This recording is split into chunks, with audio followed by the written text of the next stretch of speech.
I think if you're scared to put something out there that you're working on, don't be, because we are living in a world where there's so much stuff that if you put something out there and then a week later you decide you don't love it, it's okay, because no one knows about it. They don't remember.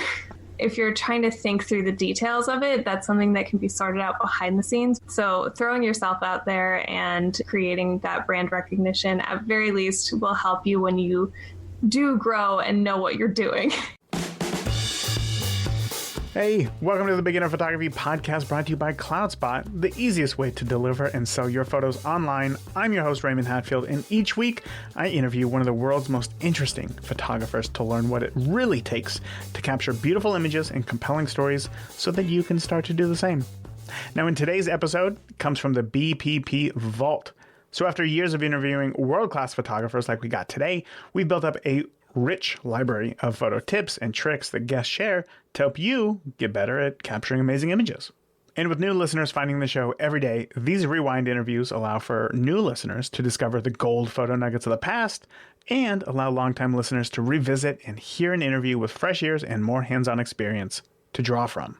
In today's interview, we are chatting with Megan Breukelman, who is a New York City wedding photographer who, as you'll hear, shot her first wedding at 14. In this episode, she shares how she explored various different aspects of photography, including portraits and fashion photography, but then her path took her in a different direction when she co-founded a fashion magazine, which eventually reignited her love for photography. Today, we talk about the power of taking chances, trying new things, even if they go against conventional wisdom. The three big lessons that I hope that you take away from today's episode is 1, building community and seeking feedback. Megan's experience with creating a magazine emphasizes the importance of building a community around a passion project and seeking feedback from her audience. By sharing your work with other photographers in the Beginner Photography Podcast community, you can gather valuable insights and use the feedback to improve and refine your work. Community support can also lead to new opportunities and resources that can help you grow as a photographer. Takeaway number 2 is the importance of marketing and building community. Regardless of whether you are working on a passion project or pursuing photography as a profession, as you're going to hear, marketing and building a community are essential aspects of that. Passion projects are just like any other creative endeavor, which require time and effort. Building a community around your work really helps you create connections, receive valuable insights, and foster engagement within your photography. Because the number of followers or, material metrics may not always be the most important factor. What truly matters is going to be genuine connections every time. Those connections that you establish with your audience and the impact that your work has on them. And takeaway number 3 that I hope that you pick up from this is to embrace imperfection and just start taking action. Starting a passion project, or any photography endeavor, doesn't require perfection from the start. And Megan's approach to just diving into the magazine project without having all the details figured out, speaks to the value of taking action and just simply refining the project along the way. That's something that I wish that I was better at. So embrace the imperfections and start building that product essentially on your own, gradually, taking one step at a time to grow and evolve your photography pursuits.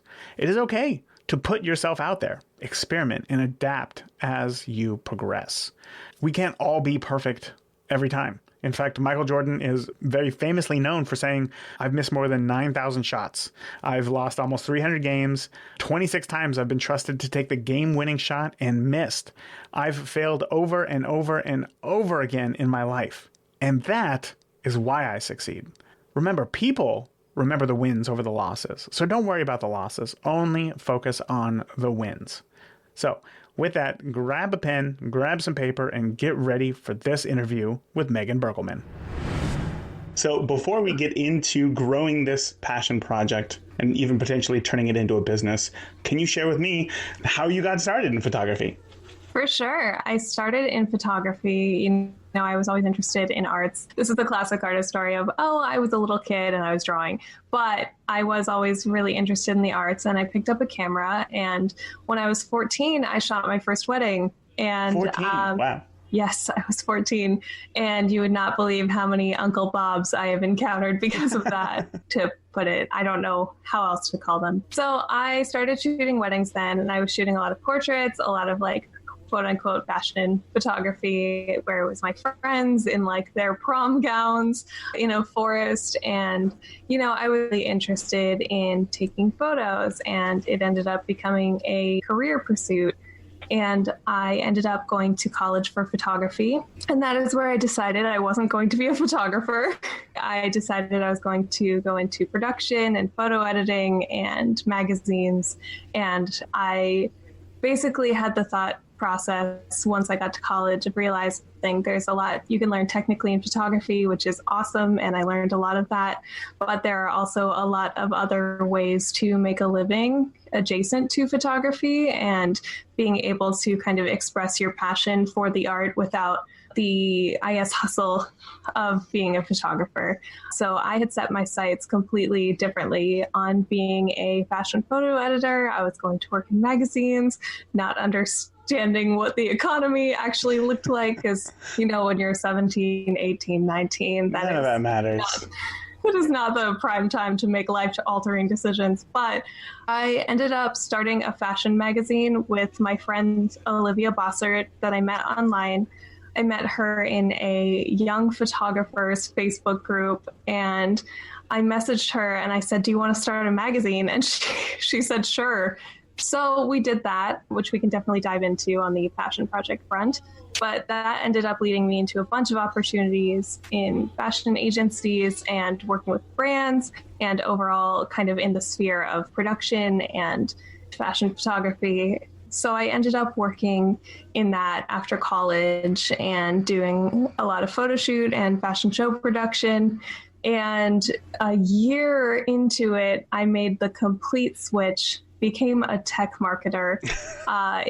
In the meantime, I started dating my now husband, who is also a passionate photographer and who I initially met in photo school.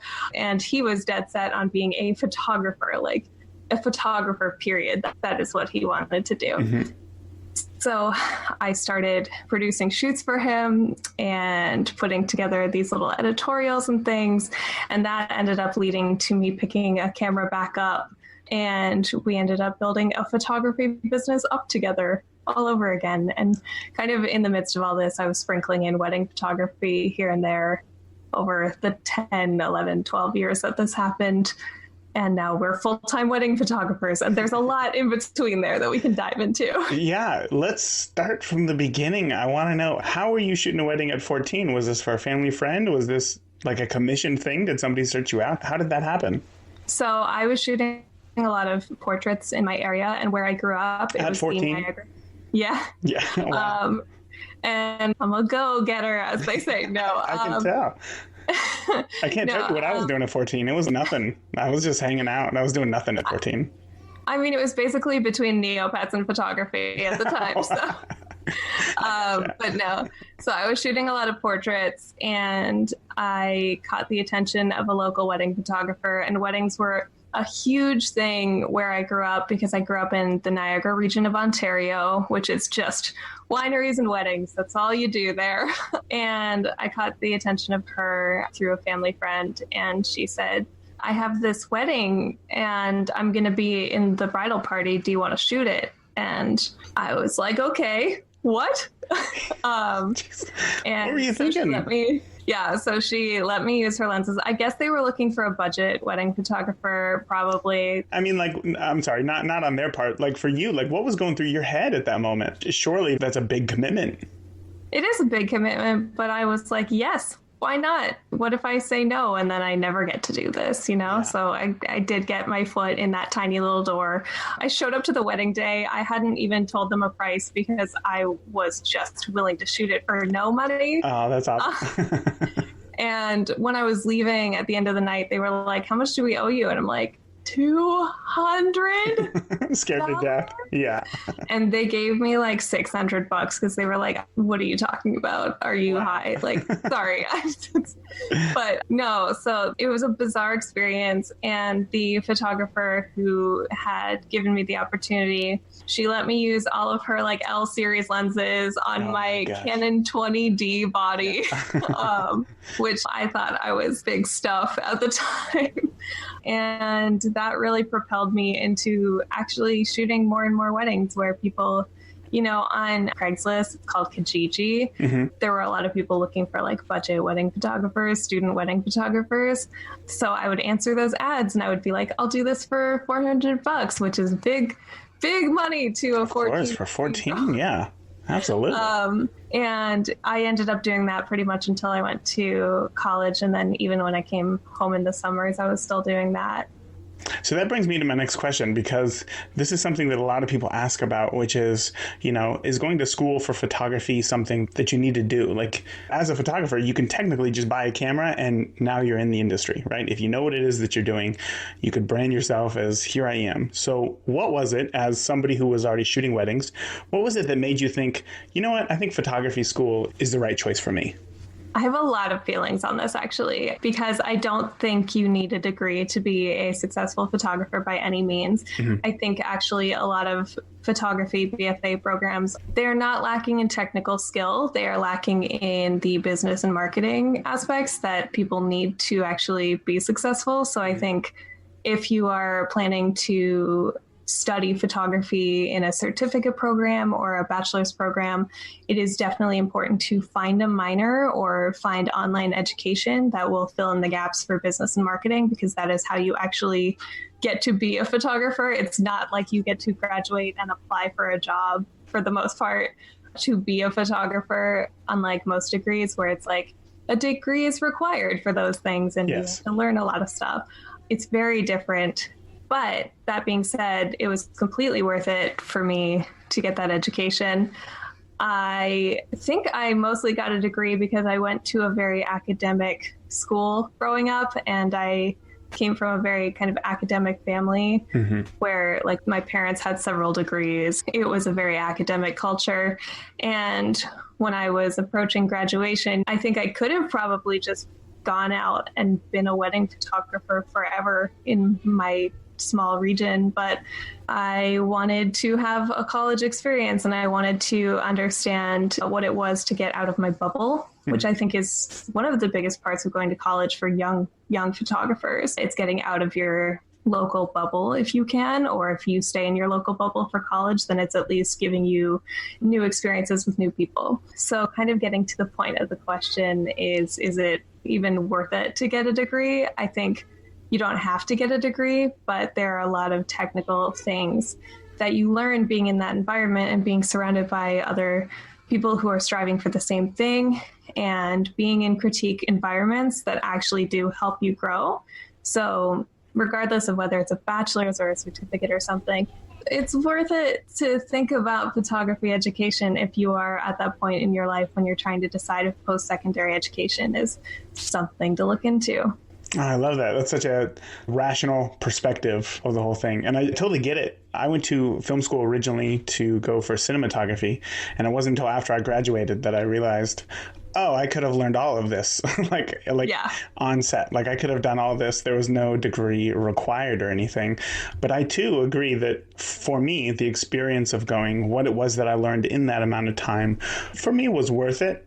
And then ultimately, obviously, it led to all the technical skills translate over into photography. So that's great to hear that we have a very similar view on that.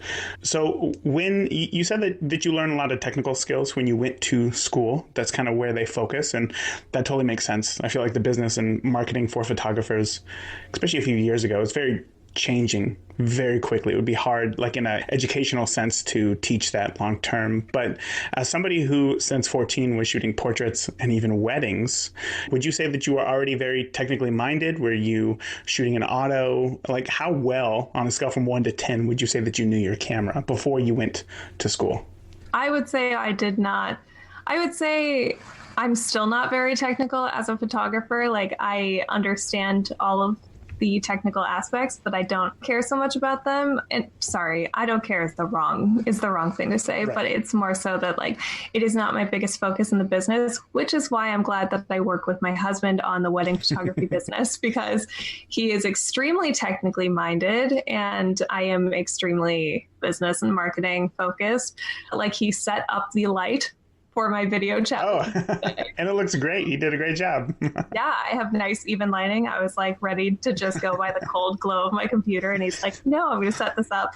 So I think when I hopped into weddings at that age, I knew what aperture was because I had been Googling all the different parts of my camera. Didn't think to read a manual, just went right to Google. So I was looking into what aperture is, what shutter speed is. I didn't really understand how they correlated with each other at the time. Like, I didn't understand that like a higher shutter speed means you can like capture faster motion, which would have been great to know for a wedding, and how to balance all that stuff out. So there was definitely a lot of relying on probably aperture priority, but even in certain instances now, I still switch from manual to aperture priority just because like sometimes it's nice to have things on auto so you can actually focus on the rest of the moment, you know? Right. Yeah. I agree with that. I agree. I shoot all of my just like personal family stuff just in aperture priority because I feel like in that sense, it's like, you know, these photos aren't going to be printed large, like potentially lots of wedding photos could. And I just kind of want to be more present with my family, and that allows me to do that. And I'm okay with giving up a little bit of that control. That's very cool. So let's go ahead and start talking about passion projects, right? So you talked about fashion. You talked about this magazine. Tell me where this idea of a passion project started for you. Right. So I am so grateful that literally one day, seemingly, I woke up and I was like, I think I'm going to start a magazine, because honestly what happened was I was applying to internships at the time and they were all like, you're too young, come back later, or you don't have enough experience, come back, which I find interesting because to get a lot of jobs you need experience, but to get the job, that's the experience. Anyway, so I was applying to a lot of things. Nothing was really moving for me in the fashion sense, and I was very convinced I was going to be in fashion forever.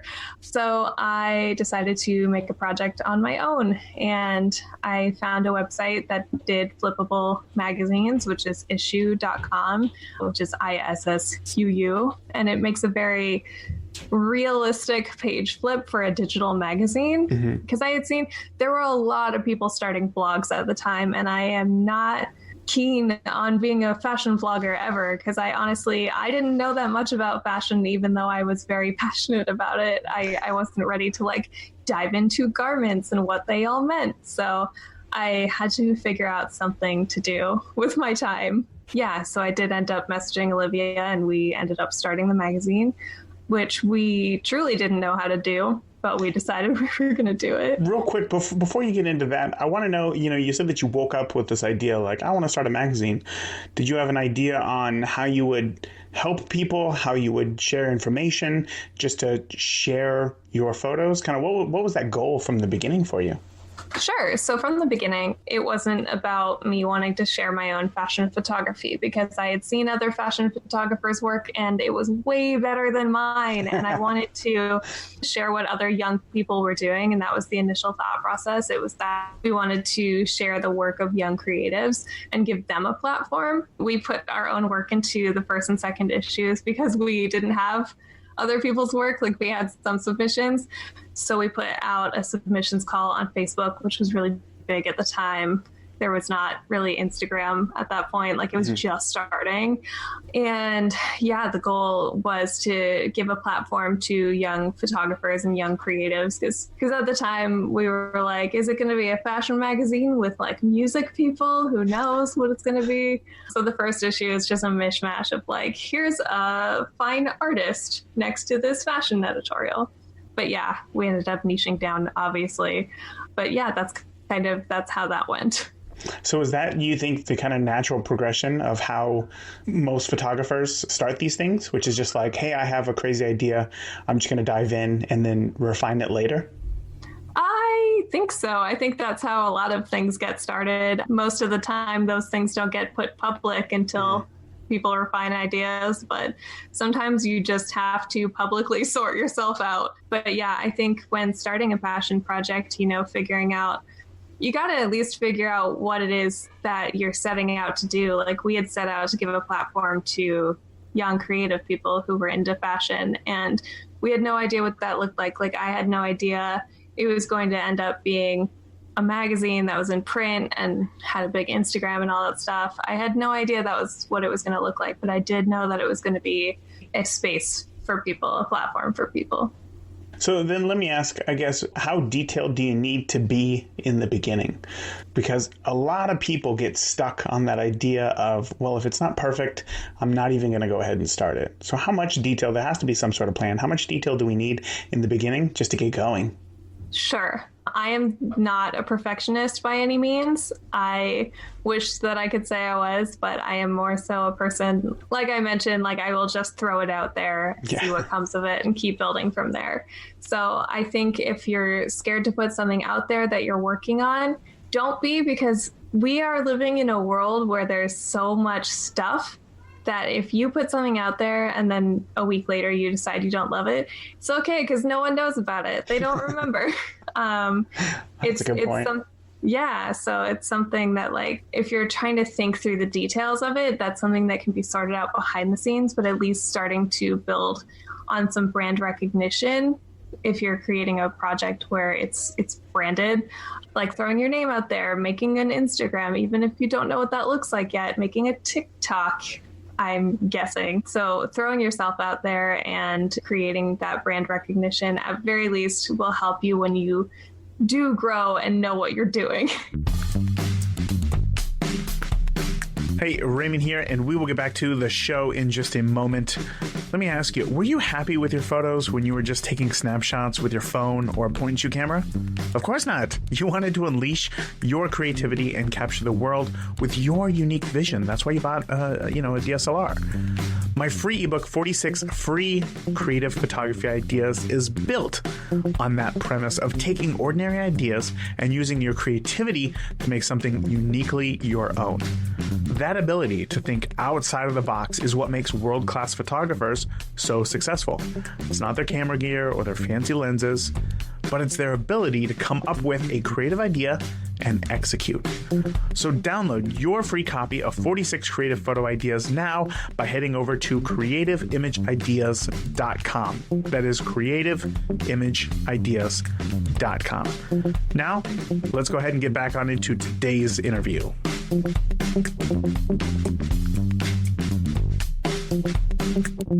Do you think that you need to start with, in your case, you said that you didn't start with the magazine, the Instagram, the everything all at once.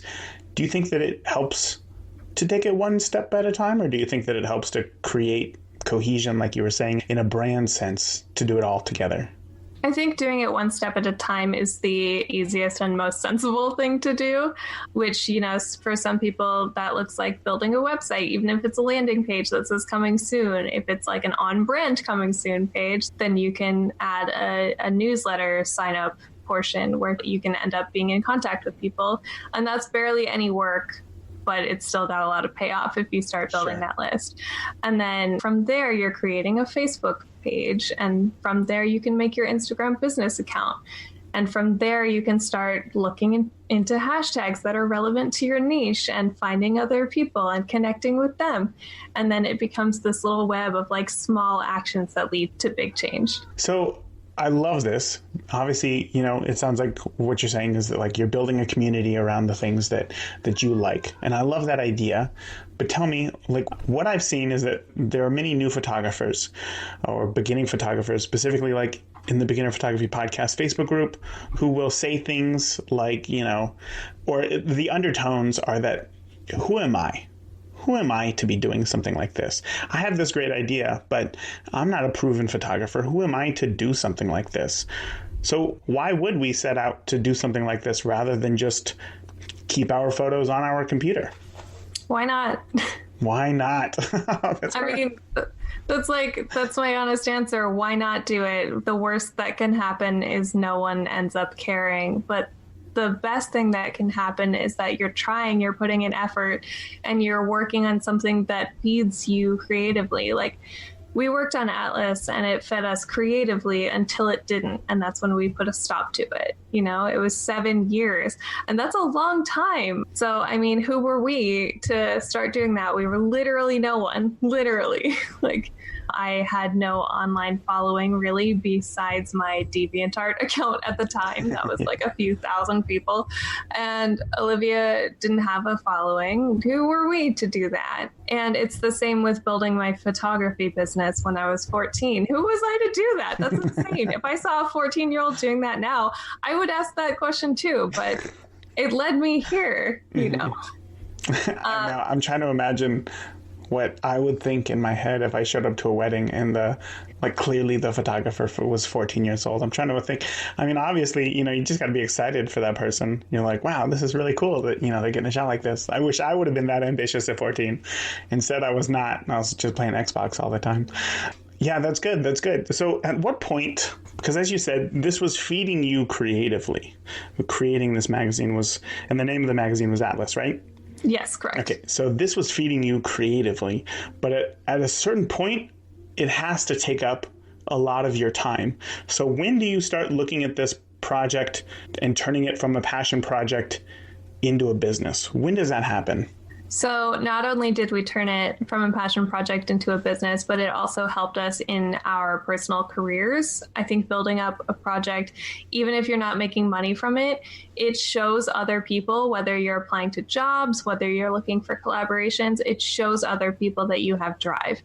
And I think that's the most important thing to remember, because when you're working on a startup project or a startup business, you're not going to make money anytime soon. It's not going to happen. And that's something that people need to recognize, that like building a passion project is not easy money by any means, unless you are building a passion project on something really specific that a lot of people want to purchase. But when you're building something like a niche fashion magazine, we ended up with Olivia writing a business plan, and we filed for all of the business paperwork about 2 years into it, because we ended up going to print, which, if you know anything about magazines, that's a very costly investment and there is very little return. But regardless, we didn't make a ton of money on that. Like, we had some advertising, we had some print sales, but we didn't make a ton of money on that or anything. But every time I went to a job interview or an internship, or I was collaborating with someone and I told them about this magazine and I showed them, and I had something physically to show them or digitally to show them, that shows a lot more about you as a person. And if what you're doing in your free time is building something that gives people joy, gives people opportunities, gives people whatever you're aiming to give people, that's like a big investment on your time, but it also reaps a lot of rewards in different ways, you know? Absolutely. When it comes to everything that you said, I think it goes unheard very often, because very much, you know, as you said, when you start something new, there's very little promise of any sort of payoff in terms of money or doing anything like that. But I have to tell you, if somebody came to me and, I mean, for any reason, decided to work with me in any capacity, and I saw that they had been working on something for a long time, or that they had some sort of large following online, I would immediately take them a little bit more seriously, because that sort of stuff doesn't just happen overnight. I guess let me ask a clarifying question. Was this a free magazine that you were giving away? How were you distributing this magazine? Sure. It started off as a free digital magazine. 2 years or so into it, we decided to try and sell it in print in supermarkets and in bookstores and stuff. And we did end up in Barnes and Noble. And, oh, wow. Very cool. And Selfridges in the UK and things like that. And that was really great.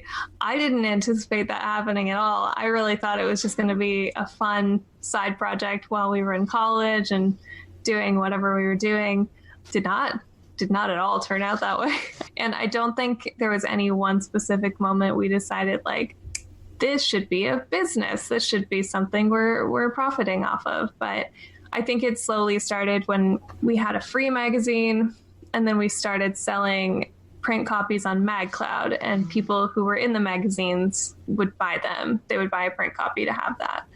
And then we started asking people via like polls on Instagram or Facebook, do you want us to be in print in your local stores? And there was actually an overwhelming yes. And that was kind of the push we needed to like sort out a business plan, start looking into distributors. We did a Kickstarter and there was a lot of support for it. So that is how we ended up making it an actual business. And I think there's a lot of ways for people to turn their passion projects into a business, whether that's a full-time business or a side hustle. It just depends on what the project is. If it's a magazine, consider print copies, but also consider making a website and getting ad revenue from that, because we also had a website with Google ad revenue and things like that.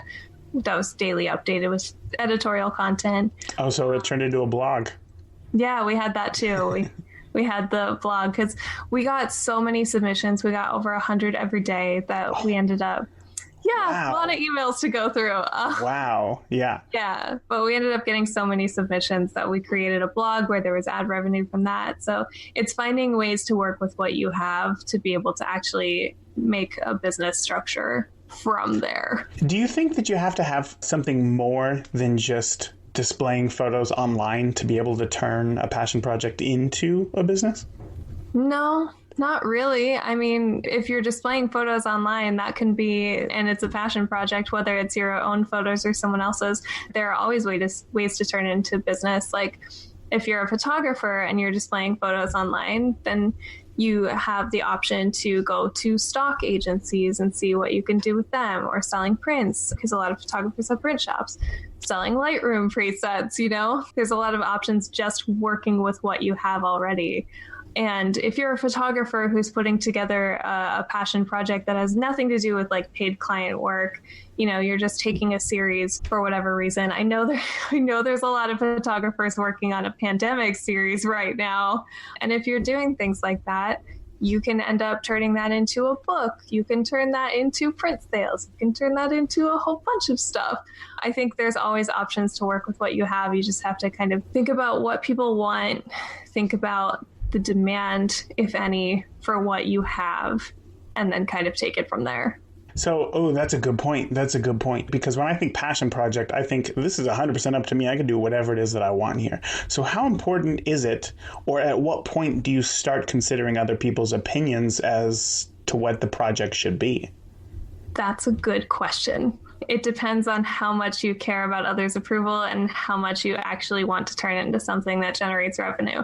If you don't care about the money aspect and you just want to make a passion project because, one, it feeds you, but two, it ends up giving you other opportunities down the road, then you do whatever you want, because that's what a passion project is all about. If you want to turn it into a business, you have to start considering at a certain point how you can tailor your passion project to actual business needs. Like, is there an actual demand for what you're putting out there with your passion project? And if there's not, how can you keep it something that feeds you creatively and emotionally while also turning into a business? Sure. Yeah. Oh, and that totally makes sense too. That totally makes sense. And I've said this before when it comes to even the business side of just wedding photography. As much as I love going to a wedding and I love photographing weddings, I don't have the same emotional connection to a wedding that, say, a bride and a groom would. So therefore, the photos for them are more important. But for me, I look at it more of in a technical and I guess slightly creative way to take those photos. First of all, thank you so much for sharing all of that insight when it comes to turning a passion project into a business, because obviously that stuff is, people have a lot of questions about that. Everybody loves the idea of a passion project. Everybody wants to go off and do something on their own. I know that when I was in high school, and I've told this before on the podcast, my dream was always like, following the band, until they got their Grammy, or like following the team until they won the World Series, or something that was just like that long-term story that at some point later you could curate into a real project. But obviously something in that capacity takes up all of your work, right? All of your time, and you need to be paid in some sense, I guess, before then. So again, thank you for sharing everything that you did there about kind of the business side of turning a passion project into a business. My next question here, let's talk more about the whole idea of the passion project, right? What if we don't have everything that we need? What if I want to photograph clouds from airplanes, right? I mean, I love clouds. I love looking at clouds. I love being in airplanes. What if I want to photograph clouds from airplanes? But, air travel, obviously right now in this point in history where we're at, is not safe, but also it can be rather expensive for, say, a passion project. So how do we make do with the idea that we have compared to the vision that we want it to be? That is a particularly difficult one. We are in a pandemic, sir.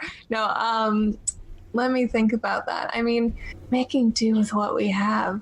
That's hard. Well, I guess in your situation, like, you wanted to create a magazine, right? You wanted to create a magazine from the beginning. Did you want it to be in print, or did you think, you know what, if people just view it online, that's good enough for me? I didn't think it was going to be in print ever. I thought that was a pipe dream, but we really did build up enough of an audience. And I think that's important to consider if you are putting a passion project out to the world beyond just like putting it as a page on your website and forgetting about it and leaving it there. If this passion project is something that you want to have eyes on, then it is something you should be also looking for feedback on. And that kind of goes back to what you were saying before on when does it matter what other people think? Yes. If this is something you truly do want to build on, then it does matter to have public feedback, which also goes back to the whole aspect of critique that I really appreciated about being in a college environment, because having critique helps you build, and having feedback from an audience helps you build. So if you don't have the ability to get in an airplane right now and photograph clouds, what you can do is take all the cloud photos you have right now, do something with them, put them out to a public audience, whether that's Instagram, whether that's Facebook, whether that's Twitter, because there is actually a big photo community on Twitter, and get that feedback. Let people know what you're doing and make them aware of your project. And from there, you know, you can build that brand awareness. You can build on that recognition of what you're trying to accomplish. And then that's a stepping stone. That's a building block. And then next time you get in an airplane and photograph clouds, you have the ability to get more feedback on that. You have that reception from your audience. Does that make sense? That felt like a really roundabout answer.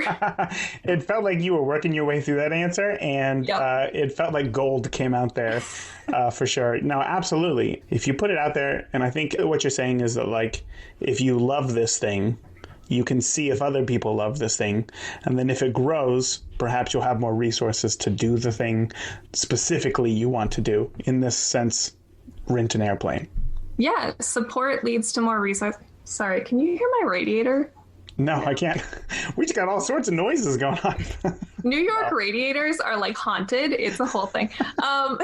Anyway. That sounds like a new passion project. Haunted New York radiators.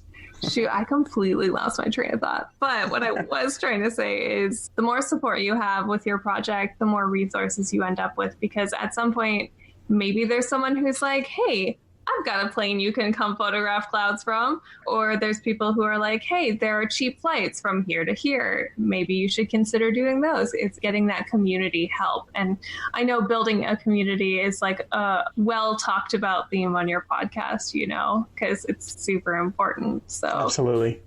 Yeah, building a community around that passion. I think you would agree with me when I say that, like, building a community, though, can be hard, right? It can be, maybe it's not hard. It just takes time, right? And persistence. So how do we ensure that we don't fail at something like this, in the sense of, when you first started the magazine, did you have like a yes or no? Like, oh, if this thing happens, we're doing good. If this thing happens, I'm going to give up. I have a tough time looking at failures as failures, which is, you know, a strength when you are a brand builder, because I look at a lot of failures as opportunities. We made it for 3 years in print, and then we ran out of money. That wasn't a failure. That was another opportunity for us to build up our digital community and continue with our digital front. And we went hard on the website at that point. So, I mean, I don't think there really is such a thing called failure in a passion project, because what's the worst that can happen? Like, you lose your passion. That's the worst thing that can happen. And that's not going to harm you. It may harm in an emotional sense, but sure, in the rest of your life, you know, things will be okay if your passion project does not end up with 100,000 followers and it doesn't end up going viral on BuzzFeed. You just got to keep things in perspective in that sense. I love that answer that you gave, but I think that I asked a bad question. So let me rephrase into a different question. How important is persistence and consistency in a passion project? It's everything. It is everything. If you're truly passionate about it, then that persistence is what will take it to the next level. That being said, when you're working on something probably for free for a long time and it feels like there's no like reward coming back to you, I understand how hard it can be to wake up and keep on working on it and keep on doing something day in and day out and being persistent and consistent with it, because some days you just want to you want to shut it all down and just give up on that. But yeah, I would say it's very important to keep consistent and to keep persistent if this is something you really, really care about. And the second that you stop caring about it and you don't want to be persistent about it for like more than that bad day, a bad week, it's like there's a difference between having a bad day, having a bad week, or just constantly like dreading starting your day, you know? So tell me about that for you then. Tell me about that for you, because obviously you said that you've had those days. I've had those days. I've showed up to weddings and thought to myself, I'd rather be at home right now than right here. So when do we know to keep going? When do we give up? Sure. We've all had bad days at work. We all know what that feels like. It's about finding the balance of what matters more, you know. Does it matter? Is the problem that you're having with what you're doing right now, is it going to matter in a day? Is it going to matter in a week? Are you just lacking in motivation today? Or are you seriously, is there a root of that problem? Like some people give up on wedding photography, for example, because the root of the problem is their passion for it. And they've lost their passion for it. There are a lot of people who stop shooting weddings because one day they do show up to a wedding and they're like, this isn't for me. And then they keep going and they keep trying and they feel like that every single wedding. And at that point, the root of the problem is pretty obvious. When we stopped Atlas for good, it was enough days of me being like, this is not worth my time and my energy and my emotional energy for me to continue being like this. And it's the same for if you're leaving a bad job, which we've all probably done once or twice. If you wake up every day dreading going to work, then something is wrong there and it's not you, you know? Do you think that every passion project in a sense has to end? Or is it, in the case of Atlas, was it that things changed so far from their original view that you weren't enjoying it anymore? Or had it just run its course and everything runs its course? Everything does run its course. I think there are some people who have passion projects that last forever. There are photographers who photograph certain personal projects for 60 years, you know, and that's super impressive.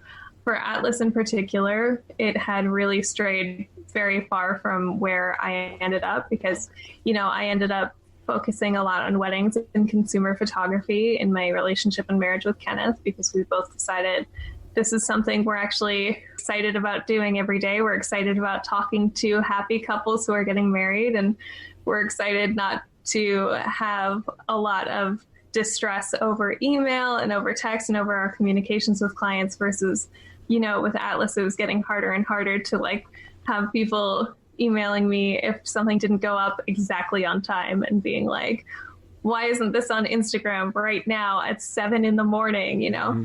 So for Atlas, it had definitely run its course and it was very far off from where I ended up. And that is why I started a weddings magazine this year. Oh, perfect. That was going to be my next question. What is your next passion project? This is it. Yeah, that is my passion project. Besides my business, which really feels like our wedding photography business seriously feels like a passion project because it's so exciting to work with our clients and edit our photos and keep building the business. But my no money passion project right now is Betrothed Magazine, which is a New York-based wedding magazine focusing on the art and the heart of a New York wedding. And what that means is that weddings in New York are often very, very, very, very, very, very, very expensive. And as someone who ended up with a 30-person wedding in a photo studio, I realized that's not the only way you can do a wedding. And there are tons of people in this city who aren't going to spend presumably their life savings on a wedding, you know? Sorry, did you hear my buzzer go off there? I didn't. Mm-mm. Shoot, this microphone's too good. Okay.